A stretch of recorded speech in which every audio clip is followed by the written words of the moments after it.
Picture this. You are 12 years old, your body trembling beneath a thin cloak as the Spartan night presses down. The moon is little more than a sliver behind the clouds, barely enough to light the rough stone beneath your bare feet. You stand in a shadowed courtyard, breath steaming, heart pounding, your fingers clutching the scratchy wool at your throat. All around you the city sleeps behind heavy doors. But here, in the darkness of the Agage, you have been summoned to a place no child should ever have to stand. Somewhere out of sight, older boys whisper and snicker. The cold bites deeper than winter. It is the chill of knowing that your life as a child ends tonight, and what takes its place will haunt you for the rest of your days. You try to still your breathing, but every sound, the creak of leather, the faint scrape of sandals on stone, makes you jump. Your mind claws for memories of home, your mother's gentle hands, your father's proud eyes, but those comforts are already fading. Now you belong to the city, to the code of Lycurgus, to the ritual of transformation that every Spartan boy must endure. Tonight is your first lesson in what it truly means to become one of the few. No sword, no shield, just your flesh and the unblinking gaze of those who have come before you. The scent of sweat and old wine drifts from the shadows. Somewhere, a low voice murmurs your name. You have heard the legends, how Spartans are forged through hardship, discipline, iron will. But no one told you about this. No one warned you that the path to glory begins not with a spear in your hand, but with fear in your gut and a stranger's touch on your shoulder. The walls of the courtyard are high, their stones slick with damp. You can hear laughter echoing from the mess hall, the muted clatter of wooden bowls, the barked orders of a drill master far away. But here, in this narrow space, it is only you and the looming specter of what's to come. This is not the training the poets sing about. It is not the stuff of honor or victory, or the sweet music of lyres at festival. Here, the first battle is for your own body, your own soul. You remember the words whispered by older boys? Be brave. Don't cry. If you run, they will find you. You wonder what they endured, what you are about to endure. In this moment, you are more prey than warrior, and you feel it in every muscle, every silent plea for dawn. But here's where the story turns. You've grown up believing that Spartan warriors were forged by heroism, camaraderie, and mutual respect. You picture shields interlocked, phalanxes unbreakable, men who would die for each other in battle. Yet beneath that legend is a truth too disturbing for the songs of bards or the scrolls of scholars. What if you learned that the path to manhood here is paved not only with hardship and discipline, but with acts so intimate, so humiliating, that most who survive never speak of them again? What if you discovered that power in Sparta was built on rituals that make modern controversies look like children's games? Think Spartan warriors were paragons of self-control, immune to temptation, the very embodiment of masculine virtue. Think again. Historical records reveal a culture where the line between education and exploitation was deliberately erased, where the city's greatest pride, the Agage, masked a system of sanctioned abuse so systematic that it makes hazing rituals of modern fraternities look gentle by comparison. Here, an older youth, a so-called inspirer, a sponsor, has already been chosen for you. Not as a friend, not as a mentor, but as the instrument of your initiation. His rite is sanctioned by law, celebrated by custom, whispered about in the darkness, but never denied. What you don't know is that tonight you are not alone. Every year, dozens of boys stand where you stand, waiting to be claimed. In ancient Sparta, this practice is not shameful, not hidden. It is expected. Plutarch, writing centuries later, described these bonds as noble love. But you will soon learn that the nobility is in the eye of the powerful, never the powerless. The older boys who have endured this rite look at you with a mix of pity and pride. Some are eager to see your courage. Others are eager to see you break. The elders say these acts build loyalty and strength. But the truth is far more twisted. The agog is not a school. It is a crucible. From the age of 7, you and your peers have been stripped of softness, beaten for weakness, starved to teach cunning. Now, as adolescence approaches, you face a new kind of trial, one that is never written down in official decrees, yet rules your every waking moment. The sponsor, often a young man in his late teens or early 20s, approaches. His shadow falls over you, blocking the moonlight. His breath is hot on your neck. He asks if you are afraid. You are taught to answer no, even as your body betrays you. But here's where it gets worse. This is not a private nightmare. It is public knowledge. Spartan mothers know it. Fathers expect it. The law of Lycurgus enshrines it. According to Xenophon and Plutarch, these relationships are lauded as educational. But education in Sparta is often indistinguishable from domination.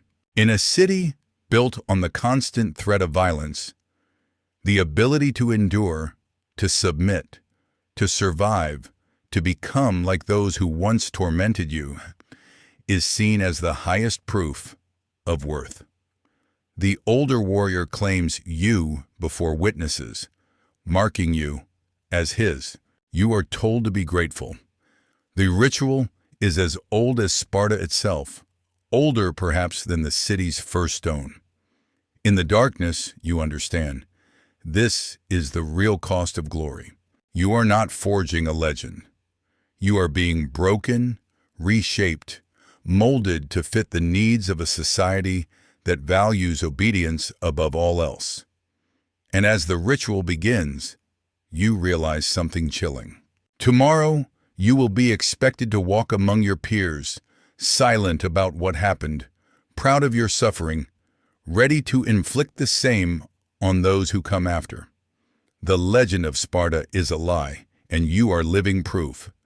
But this is only the beginning, because what you are about to experience will reveal not just the hidden heart of Sparta, but the monstrous truth that lies behind every myth of honor, every song of valor, every tale of ancient glory. Tonight, you are no longer a boy, but what you become instead, no one dares to name. You kneel in the darkness, knees pressed to the damp earth, hands trembling as you wait for the sponsor's command. The other boys are gone. You hear only the shifting of leather and the low, steady breath behind you. Tonight, you are both prize and proof. The silence is suffocating. The older youth, a rising Spartan, 17, named Alcamenos, places a calloused hand on your shoulder. His grip is not violent, but there is no escape in it. "Do not shame me," he whispers, his breath laced with bitter wine. Your heart hammers in your chest. The cold has seeped so deep into your bones that you are not sure if you are shivering from fear or from the chill of the night. You try to remember the stories told by your elders, that to be chosen as a beloved was an honor, a sign of strength, a chance to share in the brotherhood of warriors. You have heard the word inspiration, the ancient Greek term ainos.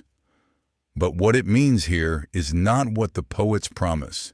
Alkeminos' shadow looms over you, his authority unquestioned. You are his aites, the claimed, the marked, the initiate. Above, the stars bear witness. You feel their cold eyes upon you, judging, silent, indifferent. You wonder if your name will ever be remembered, or if you are just another body swallowed by the system. But here's what you never expected. This ritual is not a secret. It is the law. The Code of Lycurgus, founder of the Spartan state, demanded that every boy submit to this ordeal, and every sponsor fulfill his duty. Plutarch wrote of it as a noble bond, an educational partnership. The truth is more disturbing. This was compulsory, institutionalized, systematic. The entire city knows what happens in these shadows. Spartan society has no patience for shame. If you resist, if you refuse Alkeminos, the consequences are not simply personal, they are legal. Exile, beatings, public humiliation. To fail here is to lose everything you have left. Alkeminos kneels beside you. You can smell sweat, leather, and fear. He tells you that this is how you will learn discipline, loyalty, endurance. His voice is flat, practiced, reciting words he too once heard from another sponsor years ago. You are told to obey. You must submit, he says, so you can command. The lesson is driven home not by choice, but by necessity. It is not a question of consent. In Sparta, the law of the city is stronger than any individual desire. The ritual becomes an extension of the state itself, a weapon sharpened on the bodies of boys. You close your eyes as Alkeminos recites the oath of initiation, words preserved for centuries. You belong now to the brotherhood. What you suffer, you will someday demand. His grip tightens. You try not to cry out. In this moment, you understand that pain is not a byproduct, but the very core of your education. You are meant to learn what it feels like to be powerless, so that one day you will wield power without pity. But here's where it gets worse. The ordeal is never just physical. After the act, Alkeminos orders you to stand, to face him as an equal. You are told to thank him, to call him your friend, to promise you will serve him with unquestioning loyalty. The humiliation is absolute. You must smile. You must pretend that what has happened is an honor, not a violation. If you falter, if you hesitate, there are witnesses in the darkness ready to report your weakness. Your reputation is on the line. And in Sparta, reputation is survival. Historical records reveal the true horror of this system. The Retra, the Spartan constitution, explicitly permitted these bonds, demanding that every sponsor serve as both mentor and master. Lycurgus himself, according to Plutarch's Life of Lycurgus, approved of the lover's relationship with the boy as a form of discipline and education. Yet the reality was far more twisted. This was not education, but domination. Your body becomes a lesson in submission, your silence proof of your worth. You are escorted back to your quarters, blood pounding in your ears. The other boys avoid your gaze. Each one knows what has happened. Some nod with sympathy, others with envy. There is no solace here, only the understanding that you too will be expected to initiate others one day. This is how the cycle is kept alive. You crawl into your straw bed and press your face into your hands, fighting the urge to scream. The stone floor is cold against your skin, but the shame burns hotter than any fire. And then comes the morning. Alcamenos presents you before the elders, his hand on your shoulder, announcing that you have passed the test. You stand silent as the men of the city, warriors, fathers, judges, nod their approval. You are congratulated, celebrated, expected to join in the ritual meal as if nothing has happened. No one mentions the ordeal. No one ever does. But everyone knows. This is the true heart of the Agog, the secret binding every Spartan boy to the city, every Spartan man to the unspoken contract of power. But before you can catch your breath, the cycle continues. Tonight, another boy will be chosen. Another sponsor will demand obedience. And you realize with a sickening clarity that you are only at the beginning of a system designed to break you and rebuild you in Sparta's image. You cannot run. You cannot refuse. All you can do is endure. Right now, you're feeling the weight of these revelations, the reality that Spartan glory was built on systematic humiliation and control. If you want to keep uncovering history's darkest secrets, if you want to see the patterns hidden in the shadows of human civilization, hit subscribe now. The journey ahead will challenge everything you thought you knew about power, tradition, and the true cost of survival. Stay with me, because what you're about to learn next will change the way you see not just Sparta, but the hidden foundations of every society that calls itself civilized. Because this is only the beginning. And what comes next will make even these first horrors look almost merciful. The door closes behind you with a hollow thud, sealing you into a space that is not quite a room, not quite a cell. A place set apart for the rites that few dare describe. Your bare feet sink into the pressed earth, rough and cold. And for a moment, you hesitate. Tonight is your first night in Alcamenos' quarters. Shadows crawl across the stone as a thin oil lamp flickers on a ledge, casting wavering patterns that remind you of distant storms. You try to steady your breath, but the air tastes of old sweat, sour wine, and fear. Your sponsor sits cross-legged on a mat, eyes unreadable, watching as you inch closer. The ritual begins not with violence, but with silence. He gestures for you to kneel at his feet. You do as you're told, feeling the weight of expectation pressing down harder than any hand. This is the paiderastia, the practice Spartan society has elevated into law, ritual, and tradition. Alcamenos recites lessons on honor, strength, and loyalty, his words flowing like rote prayers, but every syllable feels like another stone placed on your chest. He tells you this is for your own good, that one day you will do the same for someone else. You hear the phrase again, to endure is to command. The cruelty here is not in the blow, but in the normalization of your humiliation. You sense that this is more than just an ordeal, it is a performance. The older boys know what is expected of them, how to posture, how to dominate, how to use words as weapons sharper than any blade. They watch you from the doorway, leaning against the jamb, arms folded. Each one is evaluating you, measuring your reactions, your compliance, your willingness to play the part. Alcamenos' fingers rest lightly on your neck as he explains what loyalty will mean in this new world.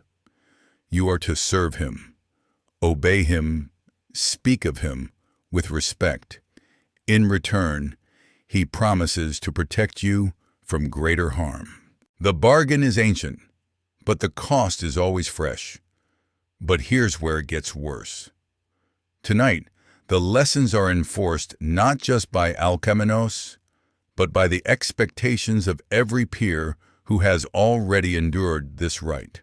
If you show fear, if you resist, you risk not only punishment, but isolation. The agage is a furnace, and you are not allowed to burn alone. The group is everything. When Alcamenos leads you through the motions, stripping, kneeling, reciting oaths, he does so before witnesses. The lamp sputters as another boy, Nikandros, enters the room. He smirks and tosses you a rough-spun cloth. You'll get used to it, he says, not unkindly, but with the hollow voice of someone whose own boundaries were broken long ago. Historical records show how systematic this practice was. According to Plutarch, the boys belonged to the state, not to themselves, and the sponsor was both master and guardian, legally responsible for the boys' development and conduct.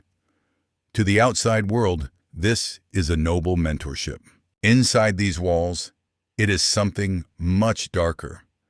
You are being shaped, your will, your desires, even your sense of self, by someone who learned to inflict pain because he, too, once suffered it. And if you refuse, there are consequences. You remember the story of Timarchos, a boy who resisted his sponsor, refusing to submit to the rituals. His defiance became a cautionary tale, repeated in whispers among the new initiates. The records show that the punishment was swift. Exclusion from the agag, public beatings, his name spoken with contempt. To be cast out in Sparta is worse than death. It is to be erased. The city's laws, engraved in bronze, recited at assembly, make clear that obedience is not optional. As Plutarch wrote, no disgrace was seen in such attachments, only in failing to comply. But what happens next is even more insidious.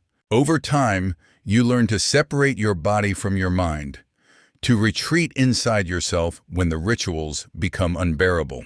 It is a skill taught through necessity, whispered by survivors to the newly broken, don't think, just endure. With each night, the distinction between victim and perpetrator blurs. You begin to see yourself as both. By morning, you walk through the barracks with a stony face, mimicking the bravado of the older boys. The cycle feeds itself. Today's initiate becomes tomorrow's sponsor, the chain unbroken. Yet there is a hollow pride in surviving. In public, you wear the mask of the chosen. The elders praise your strength, your obedience, your manliness. But inside, the cost grows with each day. You see it in the vacant eyes of the boys who have endured too much, too soon. The cruelty here is not always loud. Sometimes it is the silence, the expectation that you never speak of what happens in the darkness, that you join the conspiracy of survival. You begin to understand that your pain is part of something bigger, older, and utterly indifferent to your suffering. But here's where the spiral tightens. By your second month in Alcamenos' quarters, you can recite the oaths without trembling. You know how to keep your face blank, your voice steady. You teach yourself to feel nothing when the ritual begins, to move as if you are outside your own skin. The humiliation becomes routine, the acts mechanical. Your sponsor congratulates you for your strength. The other boys slap your back, laughing, proud. No one questions the system. No one dares. The transformation is nearly complete. You sense it when you look in the polished bronze mirror. The haunted eyes, the tightness around your mouth, the marks that will never fully fade. You have become what Sparta demands. But at what cost? What you do not see are the scars carried forward, the nightmares, the dread of nightfall, The secret knowledge that your silence perpetuates a system older and crueler than any single man. Yet the elders claim this is how Sparta endures, by breaking boys to build warriors, by teaching silence as the first law. In the Agogs, cruelty is the price of survival, and you have paid it, coin by coin, night after night. What you do not yet realize is that one day you will stand on the other side of this ritual, and the choice to break the cycle or repeat it will be yours. But for now, you endure, because there is nothing else. What you don't know yet is that the true horror of the Spartan system is not just what is done to you, but what it teaches you to become. And in the shadows of the Agoge, as another boy's cries echo down the corridor, you understand. The most dangerous lesson here is not how to survive pain, but how to inflict it. Your world has shrunk to a single corridor, a long torch-lit passage reeking of sweat, oil, and the faintest trace of blood. At the far end, laughter floats through the gloom, sharp and mocking, as a new group of initiates shuffles forward. You have survived your first nights, endured your sponsor's hands, learned to recite the oaths with a voice that betrays nothing. But what you now face is something no lesson can prepare you for: the group initiation. This is where the system reveals its true face. You line up alongside 10 other boys, each with a sponsor behind him. The elders of the Agog are present, their eyes cold, their lips set in thin, approving lines. The rules are clear. You must not flinch, must not resist, must not break ranks. The penalty for failure is exile, or worse, disgrace. Tonight, ritual humiliation becomes spectacle. The sponsors bark commands, each boy forced to strip, to stand exposed before the assembly, to prove that he has learned obedience, submission, silence. The air is thick with anticipation. You watch as one boy hesitates, glancing back at his sponsor for mercy. The punishment is immediate. A sharp blow to the face, delivered without hesitation or comment. The others watch in silence. No one dares intervene. Every gesture, every word is choreographed, performed for the approval of the elders and the terror of the younger boys who wait their turn. You realize that shame is not a byproduct here. It is the point. The public spectacle binds you all in complicity. But here's where it gets worse. The ritual does not end with submission. The sponsors are encouraged to invent new humiliations, to test the mettle of their charges. Some boys are ordered to perform acts that blur the line between punishment and ritualized abuse, each new command more degrading than the last. Those who comply are praised. Those who resist are marked, sometimes literally, scarred as a warning to the rest.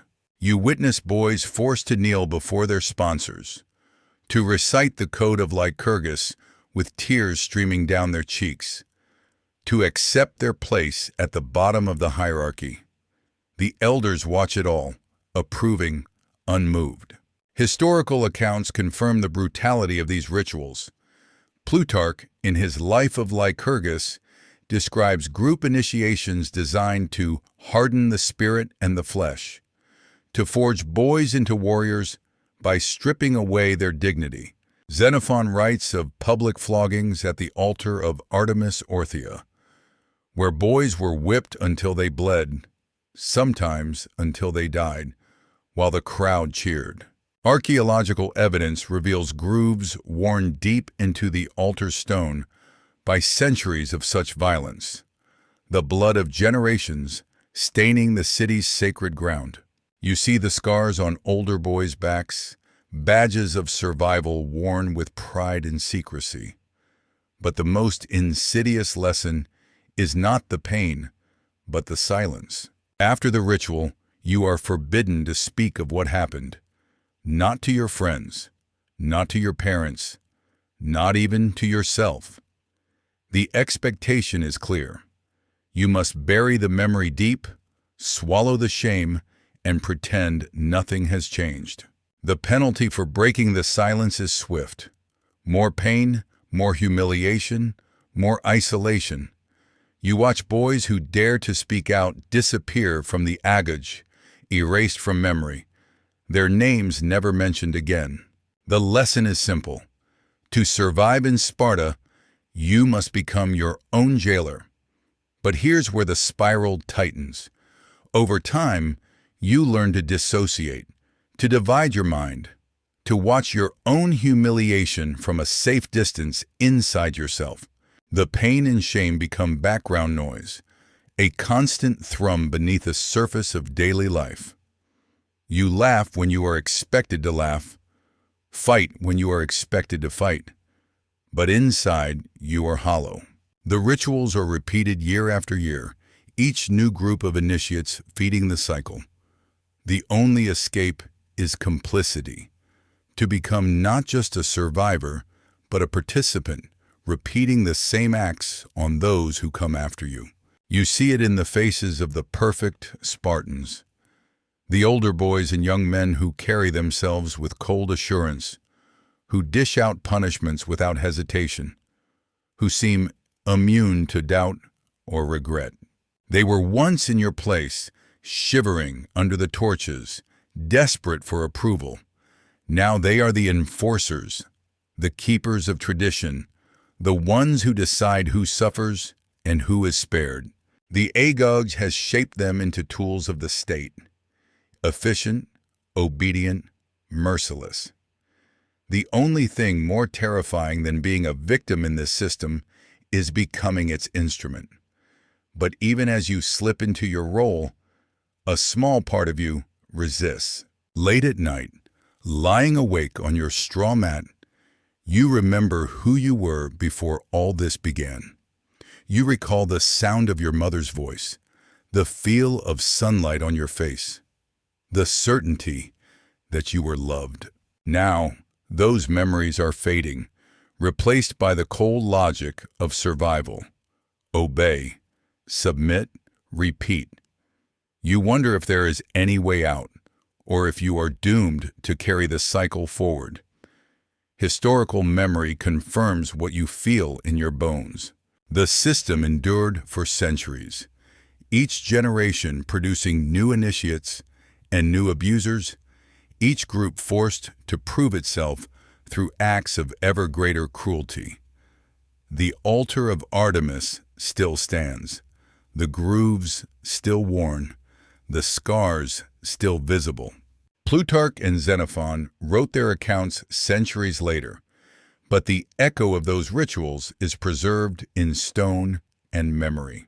You realize that you are not just living through history, you are part of it, bound to a chain of suffering and silence that stretches backward and forward in time. And so, as the torches gutter out and the elders file away, you rise with the others. The ritual over for now. You dress in silence, gather your things, and return to your quarters, eyes averted, lips sealed. You have survived, but at what cost? The agaj has taught you to endure pain, to inflict it, to forget what you once knew of kindness and love. In Sparta, there is no room for weakness, no mercy for the broken. But what you do not yet know is that this cycle, this endless, grinding machine of humiliation and obedience, will one day demand the ultimate price. And when that moment comes, you will face a choice that no ritual can prepare you for. The next revelation will change everything. Years pass within the stone grip of the agaj. The boy you were is gone, replaced by a body hardened with scars and a mind trained to survive in silence. You have endured every ritual, every humiliation, every test of loyalty and submission. Now, standing in the ranks of older initiates, you are both witness and participant in a system that feeds on the pain of its children and rewards those who learn to hide their wounds. It is not strength that is forged here. It is obedience, and the price is written across your soul. As you grow taller, your duties shift. You are no longer the one trembling in the shadows. You are the shadow itself, looming over a new generation of boys. The cycle tightens. You hear the younger ones whisper about you, using the same words you once muttered about Alkamenos, Nicandros, and all the sponsors before you. The rituals do not change. The same corridors, the same lamplight, the same oaths recited with quivering voices. The only difference is your face, the mask you have learned to wear. But here's where the legacy becomes inescapable. Each initiation, each act of ritual humiliation leaves its mark. You see the same haunted eyes in the boys you break, the same stiff silence that once settled on your own lips. You hear echoes of your sponsor's words in your own mouth, even as you swear you will be different. You know the rules. To question the system is to risk exile, public disgrace, or worse. And so, you teach what you are taught. You do what was done to you. Historical evidence is unflinching. Plutarch and Xenophon recorded that the boys belonged to the city, and that the pain inflicted in the agoge was the city's tool for forging warriors. Archaeologists have unearthed bones scarred by old wounds, fragments of ceremonial whips, and even the remains of the altar at Artemis Orthia, grooved by centuries of ritual flogging. On the walls of abandoned training chambers, scratched graffiti marks the names of boys who refused, who ran, who were erased. Each mark is a silent testimony to the lives crushed beneath the machinery of tradition. The system rewards those who embrace its cruelty. Sponsors who prove their ability to train their charges, who break spirits efficiently, are given honors, recognition, advancement in the city's hierarchy. The abused become abusers, their worth measured not by kindness or skill, but by their willingness to enforce obedience. The elders call this virtue, discipline, manly love, but you know what it really is. A kind of violence disguised as loyalty, a chain of trauma stretching from one generation to the next. And here is where it gets even darker. You begin to notice how the city itself depends on your silence. The pain you carry, the secrets you bury, are not just personal burdens. They are the hidden foundations of Spartan power. The public faces, the soldiers in gleaming armor, the mothers weeping with pride, the elders delivering speeches about glory, are built atop the private suffering of countless boys. The real Sparta is not the one celebrated in epic poetry or carved in marble. It is the Sparta of the barracks, the dormitories, the ritual chambers, the places where pain is normalized and shame is the glue that holds society together. You watch your peers crack beneath the strain. Some turn to violence, lashing out at the weak.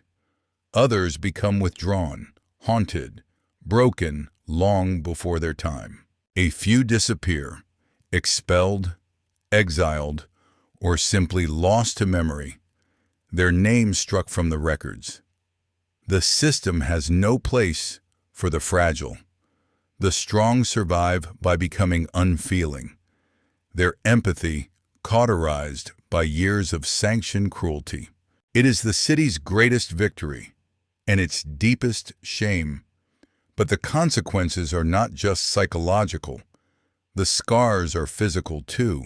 On festival days, when the altar of Artemis is slick with blood, you see boys collapse under the lash, their wounds opened anew for the crowd's entertainment. Plutarch describes such scenes as trials of fortitude, but what they really are is proof. Proof that you have learned to suffer, to endure, to make pain your constant companion. The city cheers. The elders nod approval. Yet inside, you feel something vital slipping away. A capacity for trust, for tenderness, for anything that does not hurt. And here is the true horror. You cannot speak of any of it. The silence is absolute, enforced by fear and by pride. The law of Lycurgus is more than a code. It is a curse. You must not betray the city's secrets, must not reveal what lies beneath the polished shield and the crimson cloak. If you do, you risk everything: your place, your family, your life. The only way to survive is to pretend that this is normal, that the pain was necessary, that what was done to you was for your own good. As you stand with your fellow initiates, now the new enforcers, you sense how deep the system runs.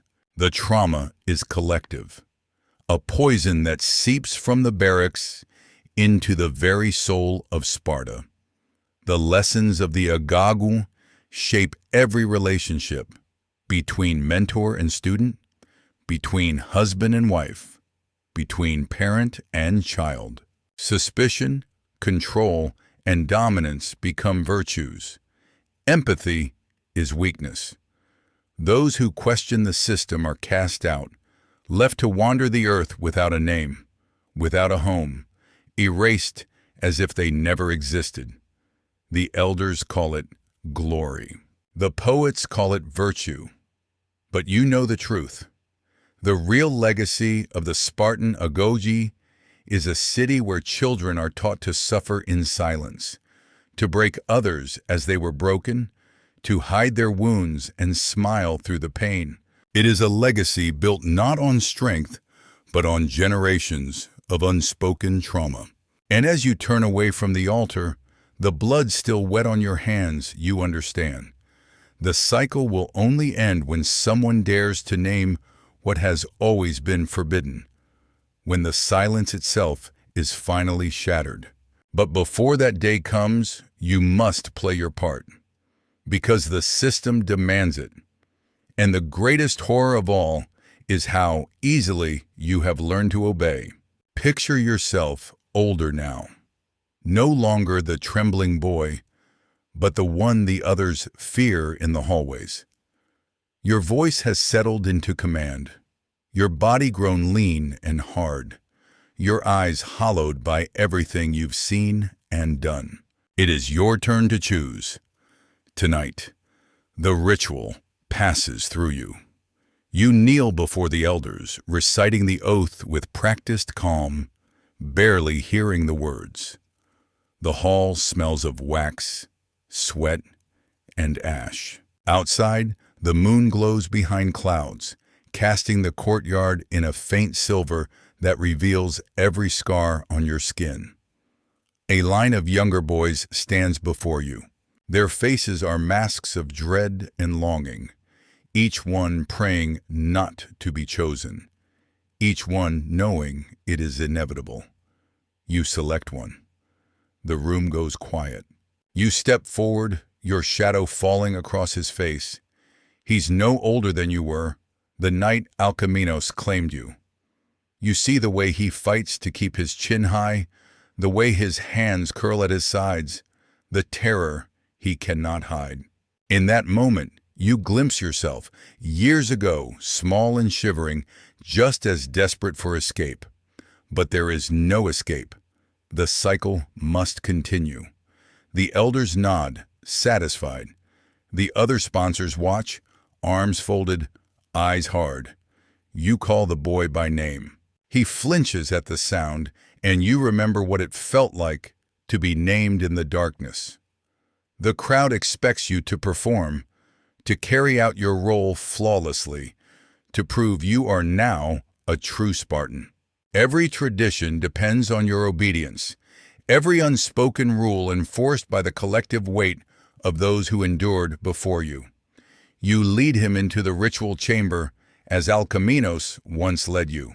The same lamp flickers on the shelf, casting monstrous shadows against the stone. You recite the words you have memorized. Instruct him to kneel, to obey, to endure. You feel the chill of the past climbing your spine, the memory of pain threading through every movement. His breath comes in short, silent bursts. You place your hand on his shoulder, just as Alkamenos did. You speak the words you once hated, endure, and you will command. And in that moment, you understand the full horror of the system, how it shapes the abuser as much as the abused, how it forges loyalty through humiliation, how it stains every hand it touches. Historical accounts confirm this machinery of suffering. Plutarch names the rites, the bonds, the expectations. Xenophon records the punishments for those who refuse: beatings, exile, even death. The altar of Artemis Orthia still bears the grooves of generations, the blood of centuries.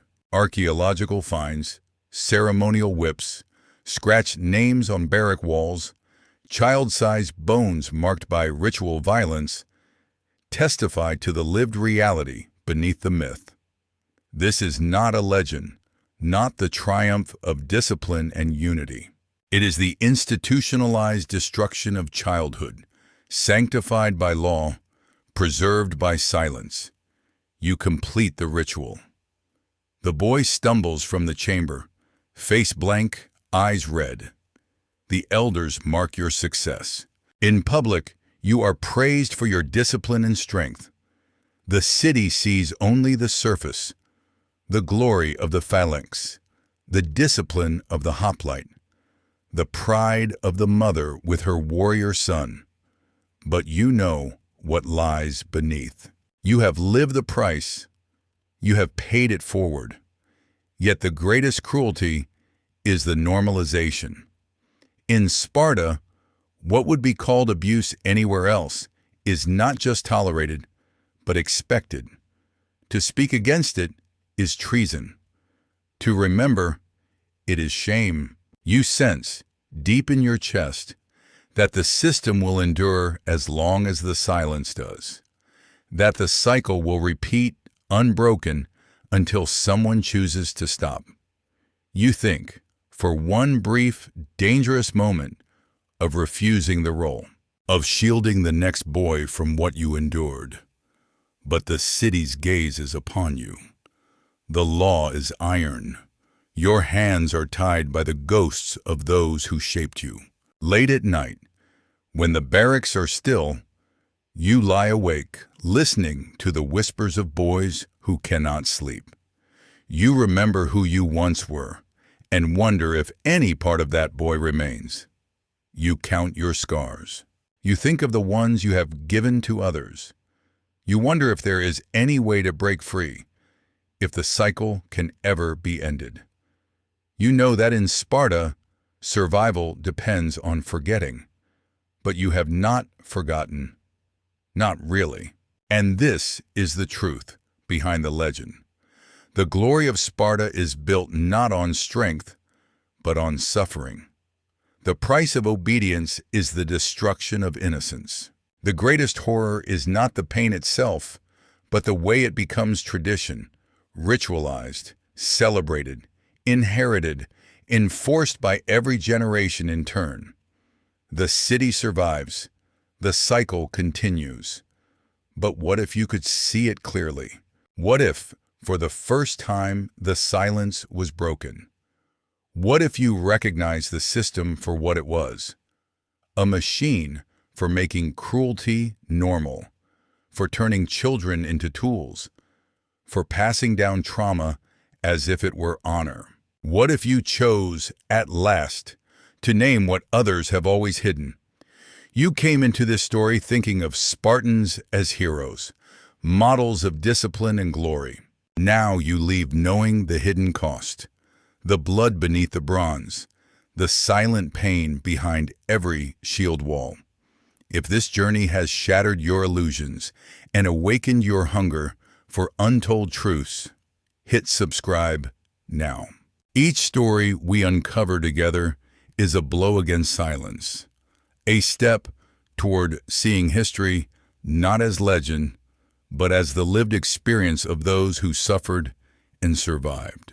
Let's keep digging, keep questioning, keep naming the truths that power once buried, so that the next time you hear the word Sparta, you'll remember not just the myth, but the children whose cries echo still in the stones.